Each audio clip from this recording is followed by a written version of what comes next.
Let's start our interview. Okay. And first of all, of course, I would like to thank you for your time. And my first question is how you met your wife and how did you understood that she's the one? The truth is, I didn't know she was the one when I first met her. She was 11 and I was 12, and I wasn't very interested in her, actually.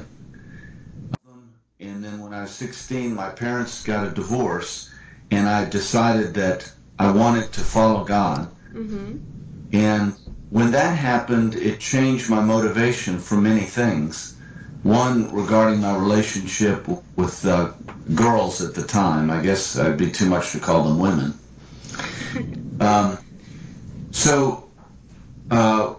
I met Susan again when 16, and I became very interested in her because she was beautiful.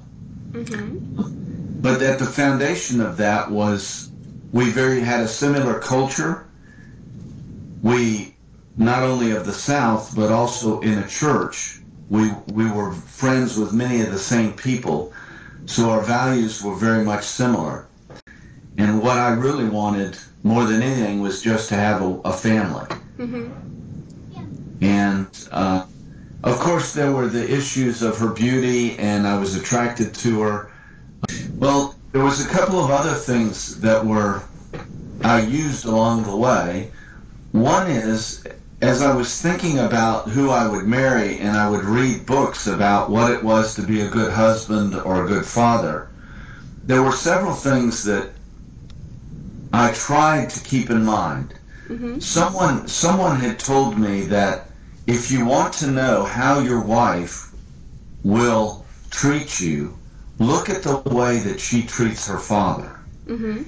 If she is not affectionate with her father, she won't be affectionate with you. If she treats her father in a disrespectful way, she will be disrespectful to you. If she manipulates her father, she will manipulate you.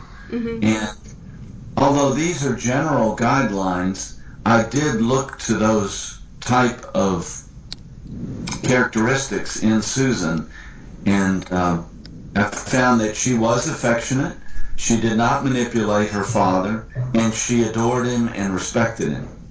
And as I look back, that was an excellent indicator of what it was that I should expect if I were to marry this girl.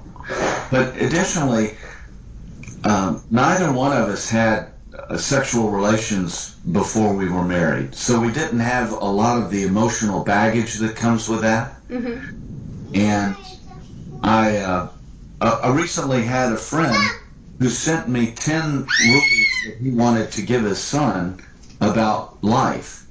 And one of the rules was only love one woman at a time.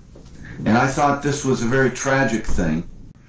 And I believe it was designed that we were to have one wife, mm-hmm. and be faithful to her physically and emotionally and spiritually for as long as we both lived. Yeah, it's really good guideline. And my next question to you will be is now when you're married, what makes you happy in your life with Susan? One of the things that, as I've looked back, that makes me happy is the fact that she's given me something that I've wanted for my whole life, and that has been a family. And a family that we love to be together, mm-hmm. and have fun together. Additionally, I don't regret coming home.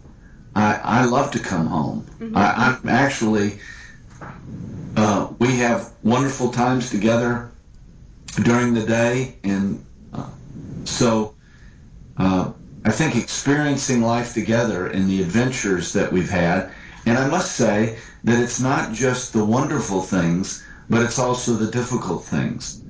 Once you've made it through the difficult things and you look back, it adds an essence to your life together that causes love to grow deeper.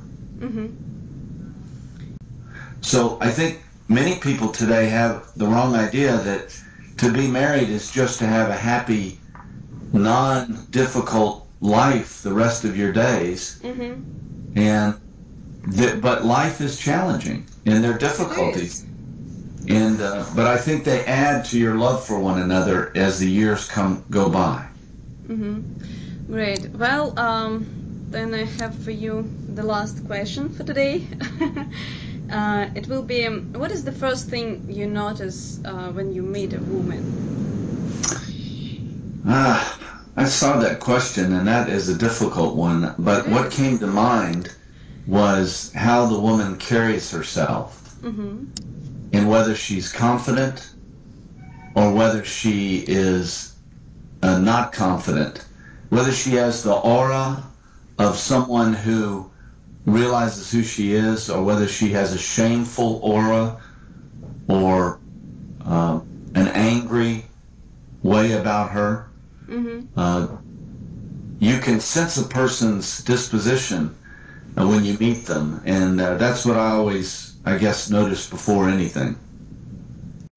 I think you can take someone who maybe isn't the most beautiful person in the world, and they can have a lot of confidence and what we say gravitas, and they can be very attractive. It's quite amazing, this whole chemistry of attractiveness. It is. It is. Well, thank you very much. It was really a very interesting interview, and I'm sure your experience will be very helpful to not only to young ladies, but to those who are still in position when they're looking for the right man.